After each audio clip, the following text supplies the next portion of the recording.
Hello everyone and welcome back to this channel learner study point. आज हम ancient history का एक बहुत ही इम्पॉर्टेंट टॉपिक करने वाले हैं जो है इंडस वैली सिविलाइजेशन। ट्राई करेंगे कि जितने भी इसमें हम चीज़ें सीखेंगे वो मेमोरी ट्रिक्स से हो, एग्ज़ाम ओरिएंटेड हो, बहुत फटाफट करेंगे। जो एग्ज़ाम में चीज़ें पूछी जाती हैं वहीं करेंगे, ज़्यादा इधर उधर घूमेंगे नहीं, टाइम पास नहीं करेंगे। पूरा का पूरा वेल एग्ज़ाम ओरिएंटेड ये टॉपिक होगा। And I will make sure कि आप हर एक मिनट हर एक सेकंड जो आप यहाँ पे इन्वेस्ट कर रहे हो वो बिल्कुल वेस्ट ना हो। मैं कम्प्लीटली ट्राई करूँगी कि मैक्सिमम से मैक्सिमम चीज़ें आपको यहीं पे इसी लेक्चर के दौरान ही आपको याद हो। ठीक है, सो टाइम वेस्ट ना करते हुए लेट्स गेट स्टार्टेड। अभी फर्स्ट पहली चीज़ जो हमें सीखनी है वो देखनी है कि इंडस वैली सिविलाइजेशन कहाँ तक एक्सटेंड था। ठीक है, उसके मेजर पार्ट्स इंडिया में एंड पाकिस्तान में थे। सो कहाँ से लेकर कहाँ तक थे वो हमें देखना है। ठीक है, ये बेसिकली डायरेक्शन से ये नॉर्थ, ये हो गया साउथ, ये हो गया आपका ईस्ट एंड ये हो गया आपका वेस्ट। ठीक है, सो नॉर्थ में कहाँ तक इंडस वैली सिविलाइजेशन फैला हुआ था। जम्मू कश्मीर के जो मांडा एरिया है वहाँ वहाँ वो नॉर्दर्न मोस्ट साइट है इंडस वैली सिविलाइजेशन का। ठीक है, और जैसे हमें पता है हर एक सिविलाइजेशन किसी न किसी नदी के बाजू में होती थी। तो ये जो सिविलाइजेशन थी ये चेनाब नदी के यहाँ पे थी। ठीक है, सो नदर्न मोस्ट पार्ट कौन सा था इंडस वैली सिविलाइजेशन का? मांडा, जो जम्मू कश्मीर में आता है एंड ये चेनाब रिवर के पास में है।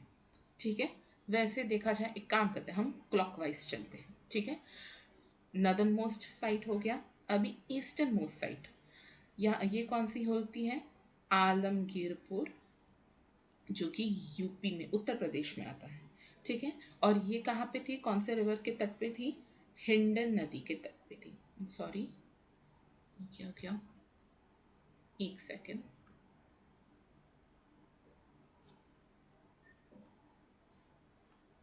यस, ये कहाँ पे था? हिंडन नदी के तट पे थी ये सिविलाइजेशन। वैसे ही अगर हम नीचे आए साउथ में, तो साउथ में कहाँ तक फैला हुआ था?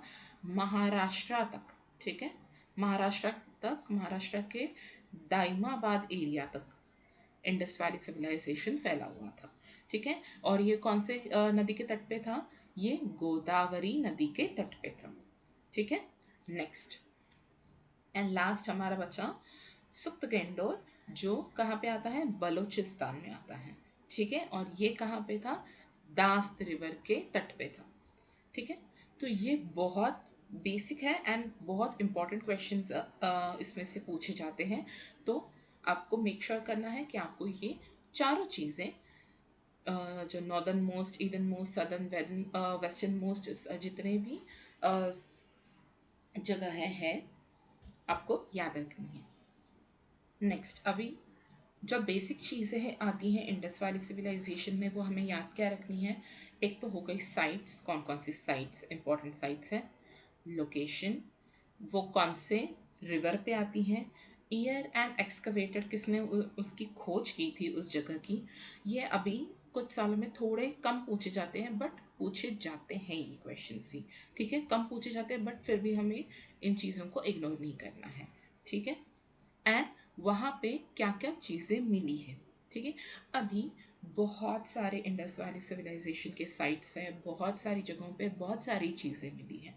ठीक है, बट हर एक जगह पे कुछ ना कुछ यूनिक चीज़ें, कुछ यूनिक फाइंडिंग्स भी मिली है। वो हमारे लिए सबसे ज़्यादा इम्पॉर्टेंट है। तो हम ट्राई करेंगे कि हम उन चीज़ों को ज़्यादा पढ़ें।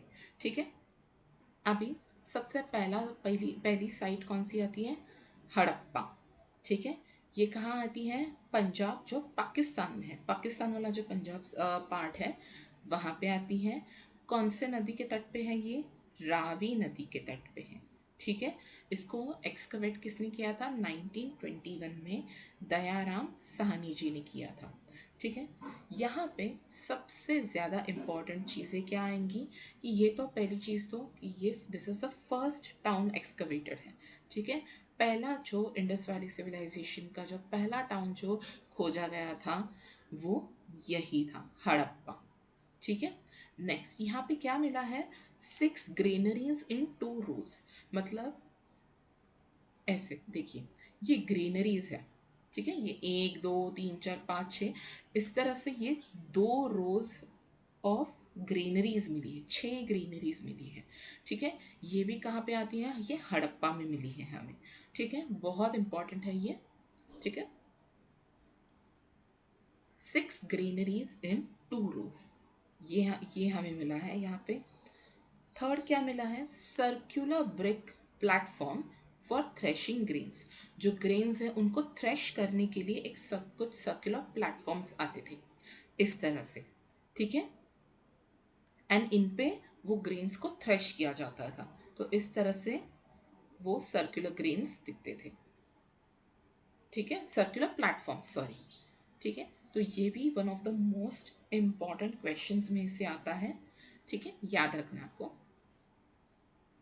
ठीक है, circular brick platforms for threshing grains. Then coffin burials. ठीक है, जो भी लोग मरते थे उस टाइम पे तो उन्हें दफनाया जाता था। ठीक है, मतलब अंडरग्राउंड मृतकों के शरीर के ना स्केलेटोन्स मिले हैं यहाँ पे। सो कॉफिन बरियल्स मिले हैं, एंड स्टेटाइट या फिर सोप स्टोन के सील्स मिले हैं। ठीक है, सील्स मिले हैं यहाँ पे। ठीक है, और वो किसके बने हुए हैं, स्टेटाइट या फिर सोप स्टोन के।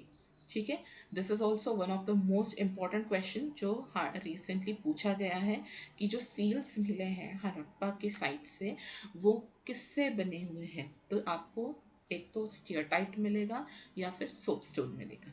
ठीक है, तो अगेन बहुत इम्पॉर्टेंट फाइंडिंग है। अभी मैं आपको एक छोटी ट्रिक बताती हूँ कि आपको ये साइट्स, रिवर एंड ये किसने एक्सकवेट किया उसको याद कैसे रखना है। ठीक है, 1 मिनट।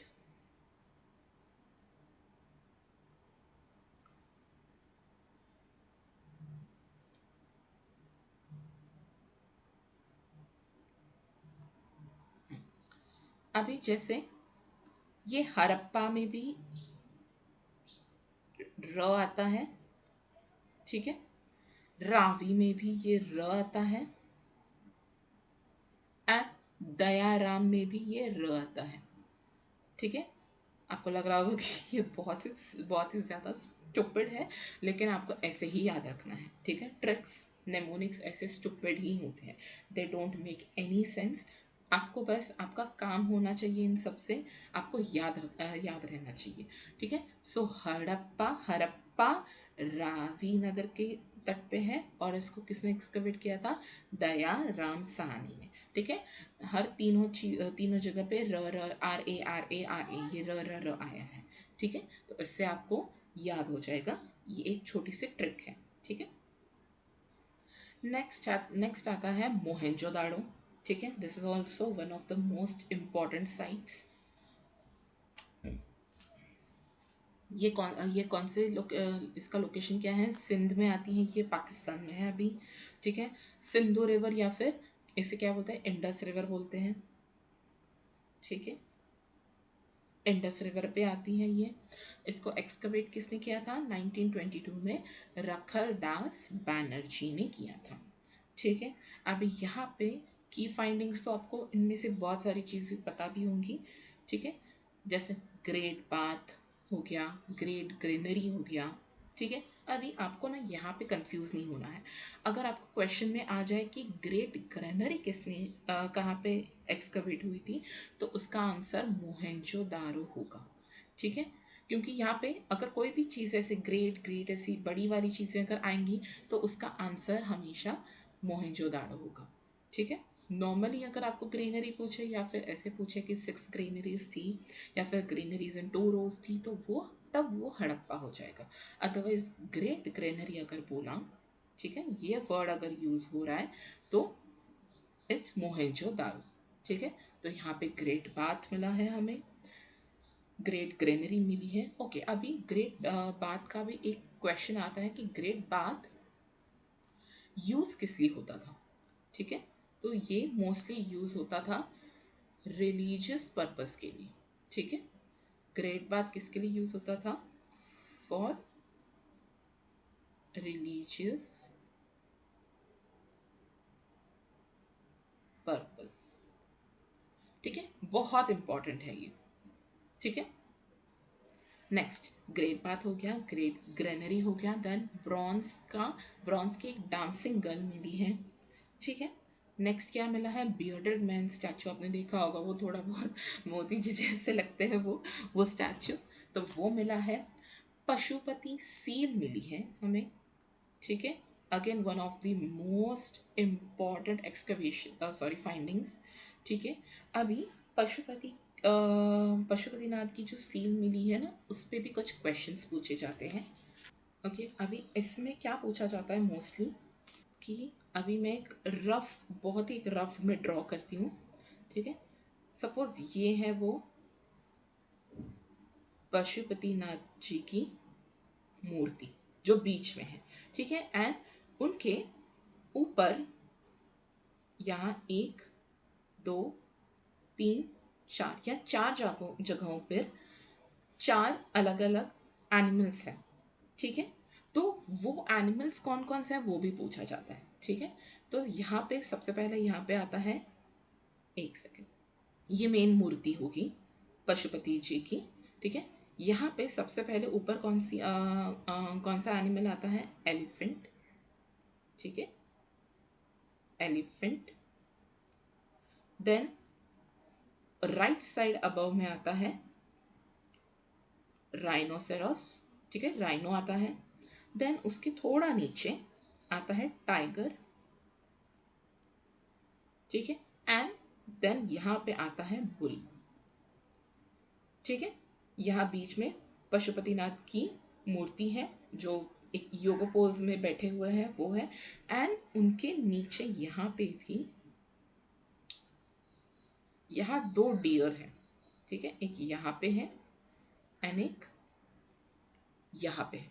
ठीक है, तो टोटल 5 एनिमल्स हैं यहाँ पे। कौन कौन सा है? एलिफेंट है, राइनो है, टाइगर, बुल, एंड उनके नीचे दो डियर बने हुए हैं। ठीक है, this is also one of the most important question. ठीक है, पूछते हैं। या फिर अगर आपको ऐसा कोई क्वेश्चन पूछा जाए कि उस टाइम पे इंडस वैली सिविलाइजेशन के टाइम पे उन लोगों को कौन कौन से एनिमल्स के बारे में पता था, तो आप इससे भी अंदाज़ा लगा सकते हो। ठीक है, आपको जो ऑप्शंस हैं, ऑप्शंस एलिमिनेशन में बहुत इसमें आपको हेल्प मिल सकती है। ठीक है, तो ये आपको याद रखना है। ठीक है, सो पशुपति सील मिला है एंड 3 सिलेंड्रिकल मेसोपोटेमियन सील्स मिले हैं। ठीक है, वहाँ के मेसोपोटेमियन के सील्स मिले हैं हमें, जिससे हमें पता चलता है कि हमारे ट्रेड रिलेशनशिप्स थे उनके साथ। ठीक है, हमारे उनके साथ ट्रेड रिलेशंस थे।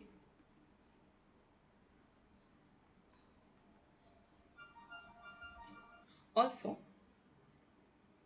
और एक दो चीज़ें हम डिस्कस कर लेते हैं यहाँ पे। एक काम करते हैं, यहीं पे कर लेते हैं, द ग्रेट बात की। ठीक है, द ग्रेट बात की हम बात कर लेते हैं थोड़ी। अभी ग्रेट बात मोस्टली कहाँ पे मिलता था? मतलब मोहनजोदाड़ो में ही ये हमें सीटाडेल्स में मिलता था। ठीक है, this was present in citadel. ठीक है, क्योंकि हमें पता है कि जो टाउन था मोहनजोदाड़ो का, उसे 2 पार्ट्स में डिवाइड किया गया था। ठीक है, एक था लोअर पार्ट और एक था अपर पार्ट। ठीक है, तो जो अपर पार्ट था, जो वेस्ट साइड वाला जो पार्ट था, और ये ईस्ट वाला पार्ट हो गया। ठीक है, ये वेस्ट वाला पार्ट, एक काम करती हूँ, एक सेकेंड।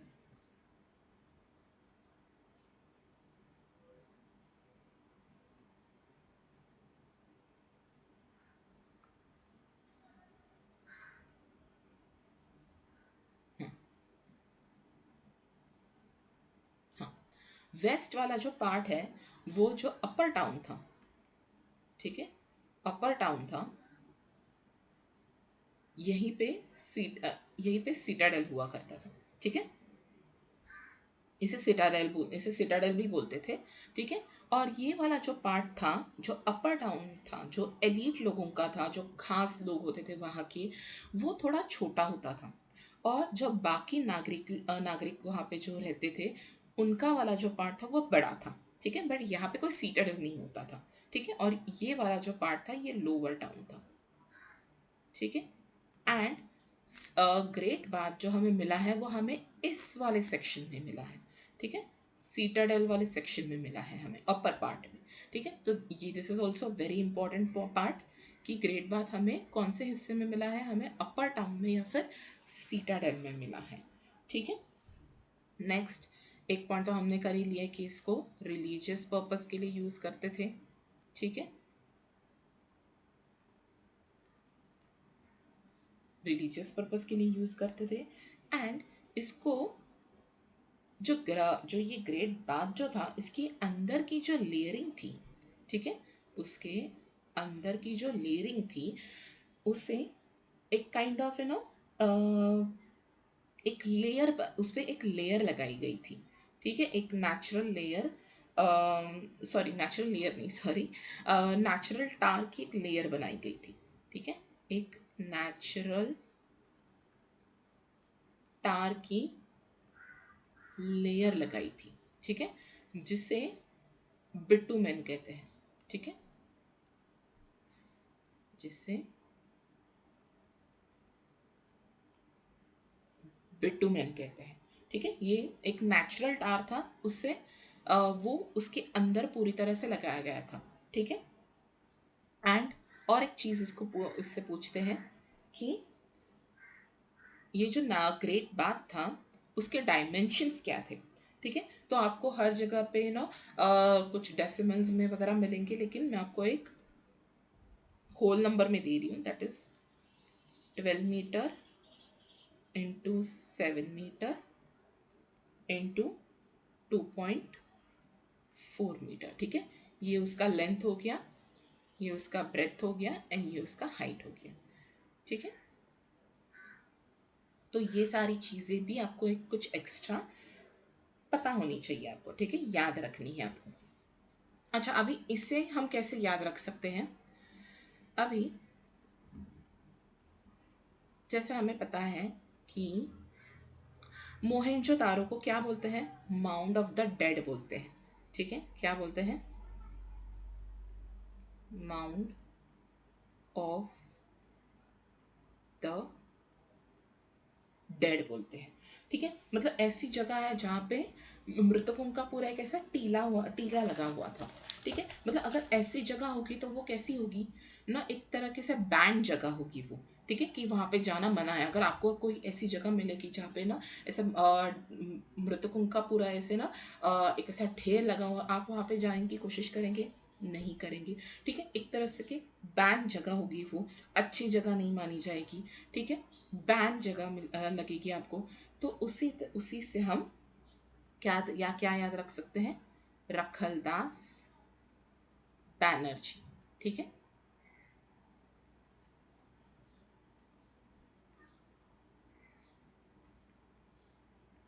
ऐसे याद रख सकते हैं इसको कि किसने एक्सकवेट किया था इसे, रखलदास बैनर्जी ने, ठीक है। नेक्स्ट पे चलते हैं। नेक्स्ट साइट हमारी आती है चान्होदारो। ये भी सिंध पाकिस्तान में आती है, सिंधु रिवर या फिर इंडस रिवर पे आती है ये, ठीक है। इसे एक्सकवेट किसने किया था, NG मजूमदार ने किया था 1931 में। यहाँ पे सबसे इम्पॉर्टेंट पार्ट अगर कुछ आता है तो क्या है कि यहाँ पे कोई सीटाडेल नहीं मिला है, ठीक है। अदरवाइज जितने भी साइट्स हमें मिले हैं वहाँ पे सीटाडेल्स थे, ठीक है। हर एक साइड पे सीटाडेल्स थे, लेकिन ये एक इकलौती ऐसी जगह है जहाँ पे कोई सीटाडेल नहीं है, इसलिए ये बहुत इंपॉर्टेंट पॉइंट हो जाता है, ठीक है। नेक्स्ट आता है रोपड़। ये कहाँ पे आता है, पंजाब इंडिया में आता है, ठीक है।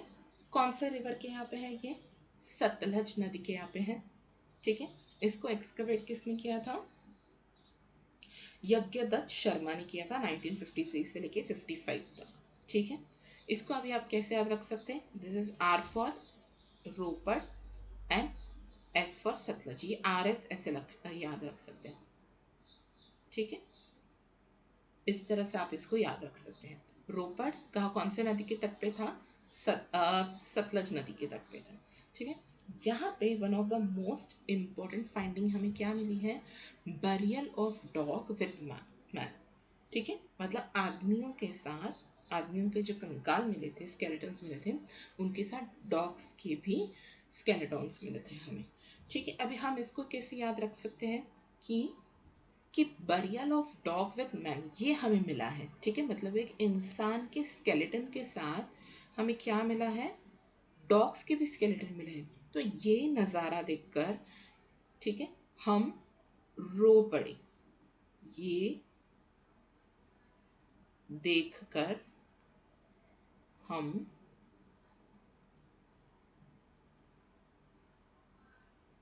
रो पड़े। ठीक है, तो रो पड़े से ये रोपड़ आ गया। ठीक है, नेक्स्ट साइट हमारी आती है लोथल, जो कहाँ पे है? गुजरात में आती है। ये कहाँ, कौन से नदी के तट पे है? भोगवा नदी के तट पे है। 1955 टू 62 में एस आर राव ने इसको एक्सकवेट किया था। ठीक है, अभी यहाँ पे क्या क्या चीज़ें हमें मिली हैं? सबसे मोस्ट इम्पॉर्टेंट चीज़ जो मिली है हमें ये है डॉकयार्ड। ठीक है, बहुत बहुत सारे क्वेश्चंस इससे पूछे जाते हैं।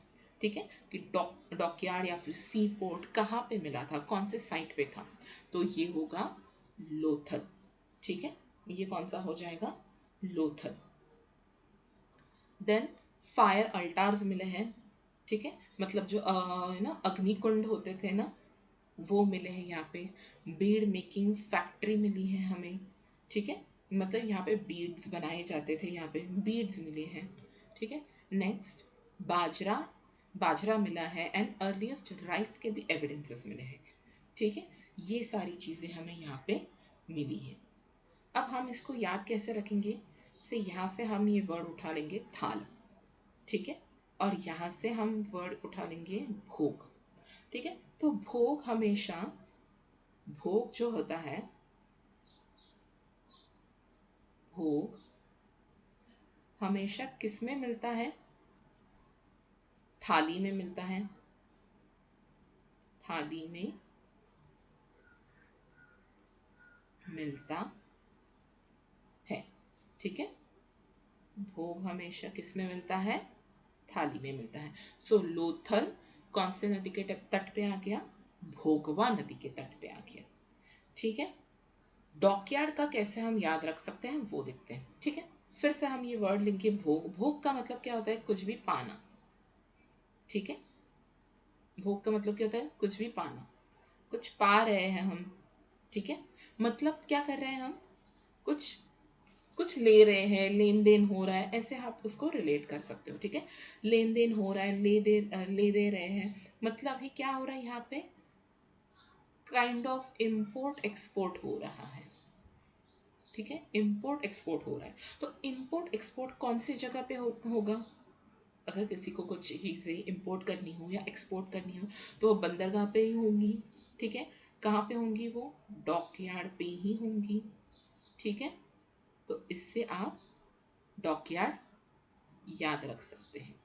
ठीक है, सो लोथल से भोगवा हमने याद रख लिया। कैसे? भोग हमेशा किस में लगता है? हमें किस में मिलता है? थाली में मिलता है। थाली में हम प्राप्त करते हैं। ठीक है, भोग मतलब क्या होता है? कुछ तो प्राप्त करना, पाना, पाना। ठीक है, मतलब इसको हम किससे रिलेट कर सकते हैं? इम्पोर्ट एक्सपोर्ट से हम रिलेट कर सकते हैं। इम्पोर्ट एक्सपोर्ट कहाँ पे होता है? डॉकयार्ड पे होता है। ठीक है, तो इससे आपको ये सब याद रह जाएगा। ठीक है, आई होप आपको ये चीज़ें सब याद, समझ आ रही होंगी और आपको याद हो गई हैं। आई एम मेकिंग श्योर कि ये सब चीज़ें आपको इन्हीं टिप्स एंड ट्रिक्स से याद होंगी। ठीक है, नेक्स्ट साइट आती है काली बंगन। ठीक है, ये कहाँ पे आती है? ये राजस्थान में आती है। ठीक है, कौन से नदी के तट पे है ये? घग्गर नदी के तट पे है। ठीक है, अभी हम इसे कैसे याद रख सकते हैं? यहाँ से हम वर्ड उठा लेंगे, ये बंगा से हम बैंगल उठा लेंगे। ठीक है, बंगा से बैंगल उठा लेंगे और घग्गर से ये घर उठा लेंगे। ठीक है, तो बैंगल कहाँ पहना जाता है? बैंगल्स घर घर पहना जाता है।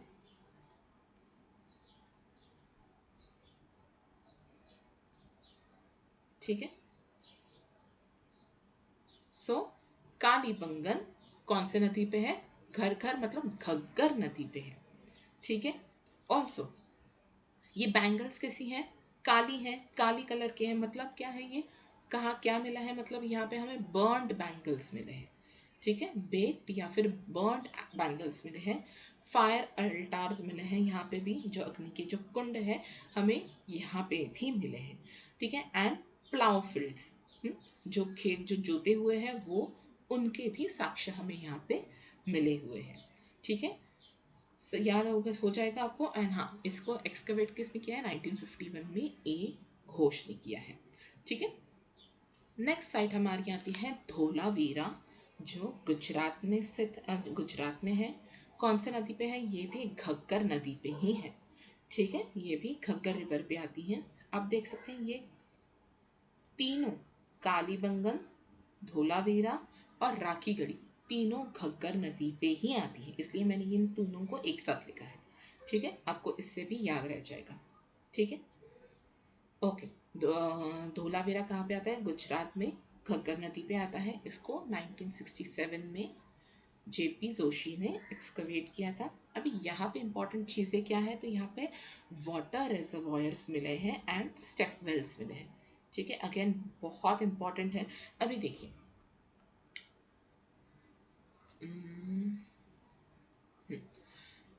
यहाँ से हम ये वर्ड उठा लेते हैं, धोला से हम करते हैं इसको धुला हुआ। ठीक है, जो चीज़ धुली हुई है, ठीक है,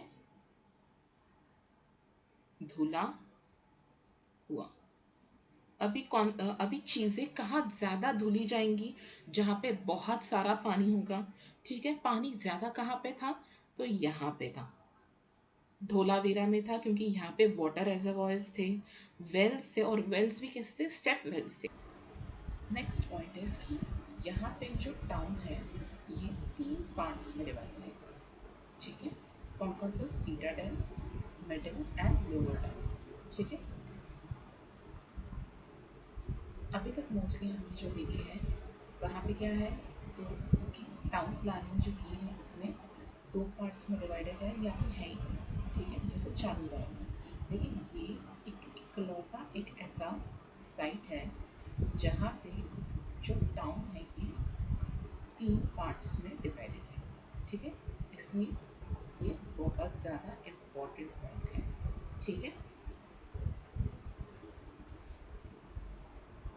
अभी और एक यहाँ पे एक मोस्ट इम्पॉर्टेंट फाइंडिंग हमें यहाँ पे मिली है। जैसे यहाँ पे मैं लिख देती हूँ, जैसे साइन बोर्ड्स नहीं होते बड़े बड़े, ठीक है, वैसे ही यहाँ पे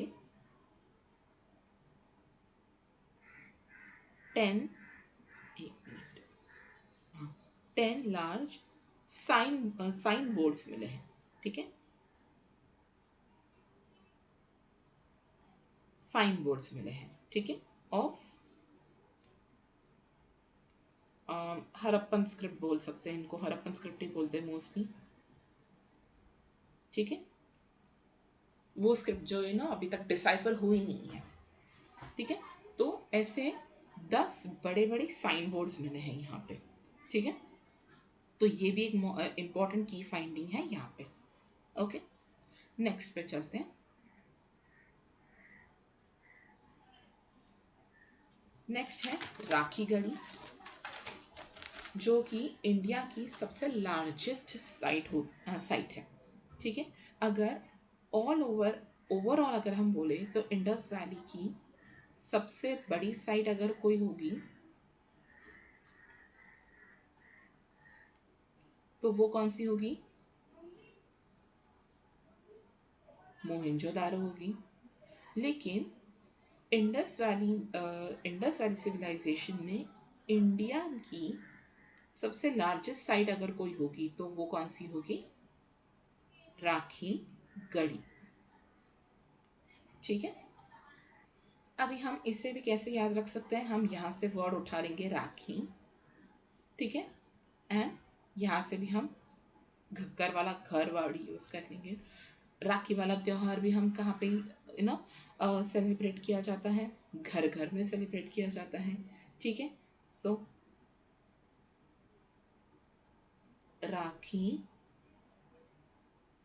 सेलिब्रेशन कहाँ पे होती है, घर घर में होती है।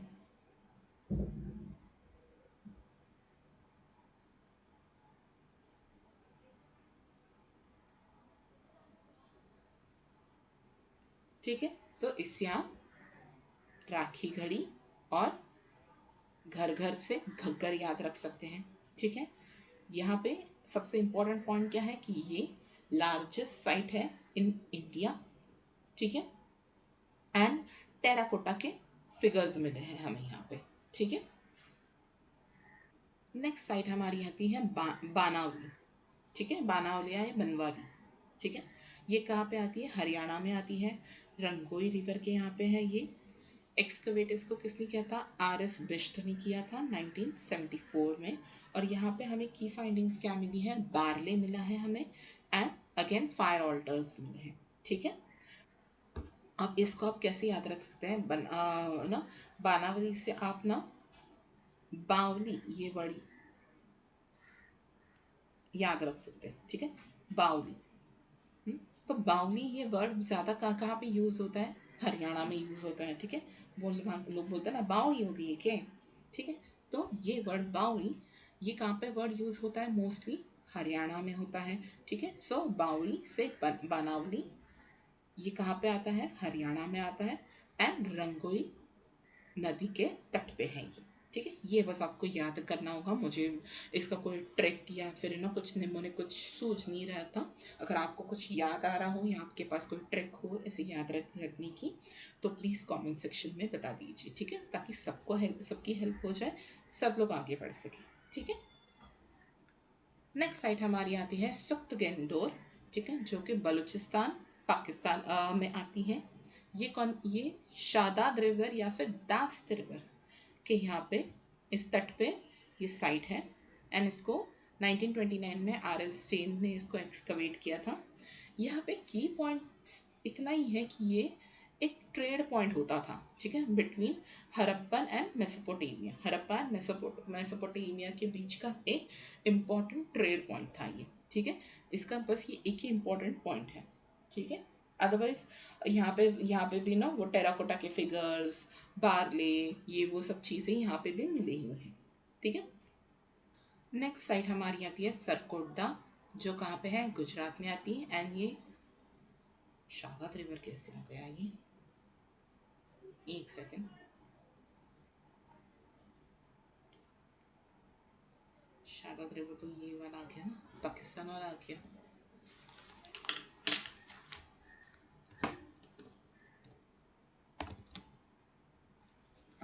हाँ, अभी ठीक है। तो ये भी भोगवा रिवर पे आता है। किसने एक्सकवेट किया था इसे, जेपी जोशी ने, एंड यहाँ पे बोन्स ऑफ हॉर्स मिले हैं, ठीक है। अभी यहाँ पे एक इम्पॉर्टेंट चीज़ जो हमें याद रखनी है, ठीक है, आपको पता होना चाहिए कि जस्ट बिकॉज यहाँ पे हॉर्स के बोन्स मिले हैं इसका मतलब ये नहीं कि इन लोगों को ना इनके यहाँ पे हॉर्सेस हुआ करते थे, नहीं, ठीक है। इंडस वैली सिविलाइजेशन वालों को हॉर्सेस के बारे में पता नहीं था, ठीक है। सो देर आर चांसेस कि ये जो बाहर के जो लोग यहाँ पे ट्रेडिंग के लिए आते थे उन्होंने किसी ने हॉर्सेस लाए होंगे तो वो उसके बोन्स यहाँ पे मिले हैं, ठीक है। अदरवाइज इन लोगों को हॉर्सेस के बारे में पता नहीं था, ठीक है। बहुत इंपॉर्टेंट है ये, ओके। आपने अगर फॉर एग्जाम्पल के लिए अगर आपने मोहनजोदारो ये फिल्म भी देखी होगी, उसमें भी देर इज़ अ सीन कि बाहर से कुछ लोग आते हैं, वो अपने साथ हॉर्सेस लेके आते हैं, उन लोगों को हॉर्सेस के बारे में पता नहीं था, ठीक है। बस हमें उनके साक्ष्य मिले हैं, बट इसका मतलब है नहीं कि वो वहाँ पे ना लोकल था, लोकल थे हॉर्सेस, ओके। अभी इसके अलावा और एक साइट आती है जो कि है रंगपुर, ठीक है, रंगपुर जो गुजरात में आती हैं, ठीक है। कौन से नदी के तट पे है ये? मदार रिवर के तट पर है, मदार, ठीक है। बस इतना ही आपको याद रखना है, इसमें और ना इससे ज़्यादा कुछ पूछेंगे नहीं। ओके। ऑल्सो जैसे कि हमने यहाँ पे देखा था, आलमगीरपुर यूपी में हिंडन नदी के पास है। अगर हिंडन हम अगर आपको नहीं दिया होगा तो उसके अलावा आपको यमुना नदी भी दे सकते हैं, ठीक है। यमुना नदी या फिर हिंडन नदी के तट पे था, ठीक है। नेक्स्ट पे चलते हैं कि इंडस वैली सिविलाइजेशन के लोग कहाँ से क्या क्या चीज़ें इंपोर्ट करते थे, ठीक है। या फिर उस टाइम पे कौन कहाँ पे कौन कौन सी चीज़ें मिलती थी उन लोगों को, ठीक है। जैसे गोल्ड कहाँ से इंपोर्ट करते थे? कोलार कर्नाटका से मिलता था, इंपोर्ट करते थे, अफगानिस्तान से करते थे, ठीक है। आपने केजीएफ मूवी देखी होगी, ठीक है। केजीएफ का फुल फॉर्म था क्या? कोलार गोल्ड फील्ड, ठीक है। सो कोलार आपको याद रह जाएगा, कर्नाटका का, ठीक है। तो गोल्ड कहाँ से मिलता था? कोलार कर्नाटका से एंड अफगानिस्तान से मिलता था, ठीक है। अफगानिस्तान के तीन चार बहुत इंपॉर्टेंट चीज़ें हैं यहाँ पे। जैसे ये देखिए, ये कि यहाँ पे एक अफगानिस्तान आ गया, यहाँ एक अफगानिस्तान आ गया, यहाँ पे एक है, यहाँ पे एक है, ठीक है। सो बहुत सारी चीज़ें ये लोग वहाँ से, आई मीन अफगानिस्तान से इंपोर्ट करते थे, ठीक है। नेक्स्ट हो ठीक है। नेक्स्ट है सिल्वर। सिल्वर भी कहाँ से है? अफगानिस्तान से, ईरान से भी इंपोर्ट करते थे एंड साउथ इंडिया, इंडिया का जो पार्ट था वहाँ से भी सिल्वर मिलता था, ठीक है। Next copper. कॉपर कहाँ से इंपोर्ट करते थे? खेतरी, अगेन बहुत इंपॉर्टेंट है। राजस्थान में जो खेतरी इलाका है वहाँ से वो लोग कॉपर लाते थे एंड बलूचिस्तान, ठीक है। मोस्ट ऑफ द चीज़ें तो है यूनिक यहाँ पे। अदरवाइज इनको अगर ये कुछ कुछ को छोड़ के अगर आप देखेंगे तो सिर्फ अफगानिस्तान ही बहुत बार आया है, ठीक है। जहाँ से gold, silver, tin, Lapis lazuli ये सब चीज़ें मिलती थी, ठीक है। देन हाँ, नेक्स्ट आते हैं टिन। कहाँ से? अफगानिस्तान से एंड बिहार से भी लाते थे। लैपिस लजूली आपने देखा होगा, एक ब्लू कलर का स्टोन आता है ये, ठीक है। ब्लू स्टोन होता है ये, ऐसे थोड़ा हाँ ब्लू कलर का ही होता है ये। तो ये कहाँ से लाते थे? अफगानिस्तान से लाते थे। देन जडाइट के स्टोन्स, ये कहाँ से लाते थे? ये कहाँ से मिलता था हमें इन लोगों को? दार्जिलिंग हेडिंग जो आसाम में है। अगर आपने इससे पहले मेरा स्टोनेज वाला अगर वीडियो देखा होगा तो हमने उसमें भी ये पॉइंट हमने कवर किया था कि जड़ा वहाँ पे स्टोनेज पीरियड से यहाँ ना जडाइट स्टोन के साक्ष्य हमें मिले हैं यहाँ पे। कहाँ? दार्जिलिंग हेडिंग असम से। अगर आपने वो वीडियो नहीं देखी होगी प्लीज़ देख लीजिए। मैं उस वीडियो का लिंक जो है आपको डिस्क्रिप्शन में या फिर ऊपर आई बटन में दे दूँगी, वो भी चेक कर लीजिए। 15 मिनट का वीडियो है, उसमें आपका पूरा का पूरा स्टोनेज वाला जो सेक्शन है वो क्लियर हो जाएगा। क्योंकि बहुत सारे लोग क्या करते हैं, एंशियंट हिस्ट्री पढ़नी है तो directly this skip on this Indus valley civilisation. लेकिन उससे पहले जो एक छोटा सा टॉपिक है स्टोनेज वाला, उसको वो लोग हाथ नहीं लगाते। एंड 2-3 साल से हमने देखा है, एक ट्रेंड सेट हुआ है कि वहाँ से एक आध दूसरा क्वेश्चन वहाँ से भी आ रहा है। तो ठीक है। सो उसको एक ना एक छोटा टॉपिक या फिर ना लेस इम्पोर्टेंट टॉपिक समझ के उसको प्लीज़ इग्नोर मत कीजिए। 15 मिनट का वीडियो है, सिर्फ 15 मिनट का वीडियो है, वो देख लीजिए। आपका पूरा का पूरा वो स्टोनेज वाला सेक्शन कंप्लीट हो जाएगा, ठीक है। तो जेडाइट के स्टोन्स हमें कहाँ से मिले हैं? दार्जिलिंग हेडिंग से मिले हैं। ये भी ग्रीन कलर के स्टोन्स होते हैं, ठीक है। देन एमेथिस्ट महाराष्ट्र से मिला है, ठीक है। ये पर्पल कलर के होते हैं, ठीक है। पर्पल कलर के स्टोन्स होते हैं ये, ओके। एंड कार्नेलियन कहाँ से मिला है हमें? सौराष्ट्र से मिला है, ठीक है। बस इतने ही है, ज़्यादा है ना दिमाग ख़राब करना नहीं है आपको। बस आपको याद क्या रखना है, अफ़गानिस्तान से आपको क्या क्या मिला है? Gold, silver, tin and Lapis lazuli मिला है, ओके, ये तो याद हो जाएगा। देन बचा क्या, गोल्ड का केजीएफ, कोलार मतलब कर्नाटका, सिल्वर का एक तो आपने याद कर दिया है, दूसरा है ईरान एंड साउथ इंडिया वाला पार्ट। कॉपर का मोस्ट इम्पॉर्टेंट है खेतरी। अगर आपको एक बार वो बलूचिस्तान नहीं पूछेगा लेकिन आपको खेतरी राजस्थान पूछेगा ही पूछेगा, ठीक है, ये आपको ऑप्शन में होगा ही होगा। ठीक है, सो कॉपर कहाँ से मिलाते थे, खेतरी राजस्थान एंड बलूचिस्तान से। टिन का भी एक टिन कहाँ से लाते थे, एक तो हो गया अफगानिस्तान, दूसरा बिहार। ठीक है, लापिस lazuli हो गया। नेक्स्ट है जेडाइट के स्टोन्स कहाँ से मिले हैं, दार्जिलिंग हेडिंग से मिले हैं आसाम। एमेथिस्ट कहाँ से मिला है, महाराष्ट्र एंड कार्नेलियन सौराष्ट्र। बस इतना इम्पॉर्टेंट आपको पढ़ना है। ऑल्सो इसके साथ अगर हम इतनी सारी चीज़ें हम डिस्कस कर रहे हैं तो एक one of the most important point discuss कर लेते हैं कि इन लोगों को आयन के बारे में पता नहीं था। ठीक है, इन लोगों को आयन के बारे में बिल्कुल भी पता नहीं था। बहुत इंपॉर्टेंट है ये। ठीक है, बहुत इंपॉर्टेंट है। अभी ऑलमोस्ट 90% चीज़ें तो हो गई है, हमें बस कुछ वन लाइनर चीज़ें देखनी है जो एग्जाम में बहुत ज़्यादा पूछी जाती है। ठीक है, so capital cities Indus valley civilisation के कौन से थे, हरप्पा एंड मोहनजोदारो। ठीक है, देन पोर्ट सिटीज़ कौन से थे, एक तो हमने पढ़ लिया लोथल, लेकिन उसके साथ ही सुख्तगेंदुर भी था। ठीक है, जो हमने देखा था ना कि जो ट्रेड पॉइंट भी था, कहाँ गया, हाँ, सी सुख्तगेंदुर क्या था, ट्रेड पॉइंट था बिटवीन हड़प्पा एंड मेसोपोटामियन। ठीक है, इन दोनों के बीच में ये ट्रेड पॉइंट था। सो ये भी एक पोर्ट सिटी ही था। ठीक है, सुख्तगेंदुर। देन उसी के साथ अलादीनो एंड कुंतसी। ठीक है, ये सारे पोर्ट सिटीज है। कौन कौन से हैं, लोथल, सुख्तगेंदुर। सुख्तगेंदुर भी आपको याद हो जाएगा क्योंकि हमने पहले ही पढ़ा है कि ये ट्रेड पॉइंट होता था। एंड बस आपको एक्स्ट्रा क्या याद रखना है, अलादीनो एंड कुंतसी। ठीक है, देन मोहनजोदाड़ो क्या है, largest site of Indus valley civilisation. वैसे ही अगर largest Indian site of Indus valley civilisation अगर हम बोले तो वो क्या होता है, राखी गढ़ी। ठीक है, मेन क्रॉप्स जो उनके यहाँ पे जो उगाए जाते थे वो है वीट एंड बार्ली। ठीक है, मोस्टली मेन। ठीक है, ये थे। एंड उसके अलावा अगर कुछ क्रॉप्स होंगे तो कॉटन था, डेट्स थे, सेसमे था, मस्टर्ड था। ठीक है, देन एनिमल्स इनको कौन कौन से पता थी वो देखते हैं। पहले तो देखिए मैंने इनको अभी ना तीन चार ना सेक्शंस में मैंने उनको डिवाइड किया है। पहला सेक्शन अगर आप देखें तो ये वही एनिमल्स मैंने लिखे हैं जो हमें पशुपति के सील पे मिले थे।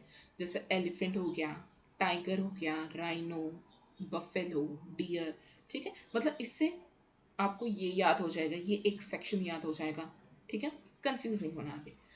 अभी सेकंड सेक्शन देखिए, सेकंड ग्रुप देखिए, हम्प्ड एंड हम्पलेस बुल्स। ठीक है, देन ऑक्स, काउ, शीप, गोट, ऐसे ऐसे एनिमल्स जिससे उन्हें दूध मिलता हो, जो वो रेगुलरली वो यूज़ करते हो। ठीक है, खेती बाड़ी के लिए वगैरह। ठीक है, वैसे एनिमल्स है यहाँ पे। ठीक है, नेक्स्ट क्या है, जो डोमेस्टिक एनिमल्स है, जैसे डॉग हो गया, कैट हो गया, पिग हो गया, फाउल हो गया। फाउल एक तरह का hen ही होता है। ठीक है, देन उसके अलावा टॉर्टॉइस के बारे में उनको पता था, एलिफेंट पता था, एलिफेंट, अरे एलिफेंट तो यहाँ पे भी हो गया। ठीक है, फिर से हो गया ये, एलिफेंट उनको पता था एंड कैमल पता था। ठीक है, एक सबसे है ना, एक एकदम ऊंचा वाला, एक मतलब एकदम ऊंचा वाला नहीं, और एक सबसे छोटा वाला। ठीक है, इसके अलावा अगर आपको और कुछ इंपॉर्टेंट चीज़ याद रखनी हो तो उनको हॉर्स के बारे में पता नहीं था, जैसे हमने पहले भी देखा था। ठीक है, कौन से एनिमल्स के बारे में नहीं पता था,